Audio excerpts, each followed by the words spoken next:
دوستانو آیا تاسو په خپل فیسبوک آی ډي کې ډیر تصویران شیر کړي دي، ډیر ویډیوګانې مې شیر کړي دي او ډیر پوسټونه مې شیر کړي دي او اوس تاسو غواړئ چې هغه ټول پوسټونه په یو وار ډیلیټ کړئ، نو دغه ویډیو تر اخره پورې وګورئ. دوستانو کله چې تاسو په خپل فیسبوک آی ډي کې ډیر تصویران شیر کړئ یا ډیر ویډیوګانې شیر کړئ یا ډیر پوسټونه شیر کړئ، نو کله چې بیا تاسو هغه یو ډیلیټوئ نو دا تاسو ډیر وخت تر ضایع کوي. نو په دې ویډیو کې تاسو ته ډیره اسانه طریقه درښیم.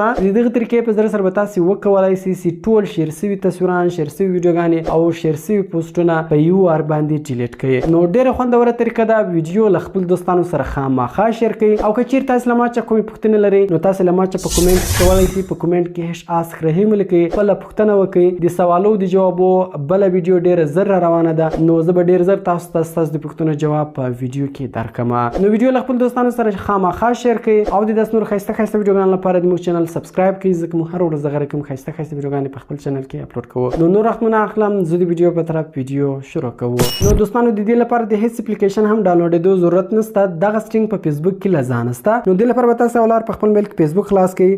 کله چې تاسو په خپل موبایل کې فیسبوک خلاص کړئ خپل پروفایل به راواړوئ. کله چې تاسو خپل پروفایل راواړوئ لاندې به راسئ. لاندې ګورئ موږ سره یو اپشن دی د منیج پوسټ په نامه. په دغه منیج پوسټ اپشن باندې به تاسو کلیک وکړئ.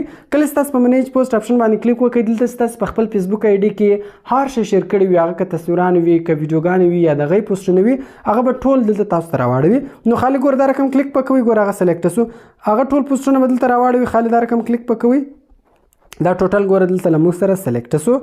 نو تاسو کتلی شئ خالي کلیک پکوئ، ګوره کله سلیکټ شي کلر یې دا رقم بلو واوړي. نو اوس مثال زه دغه ټول په یو وار ډیلیټوم. دلته ګوره وایي 15 سلیکټډ یعنې 15 دانې سلیکټ شو.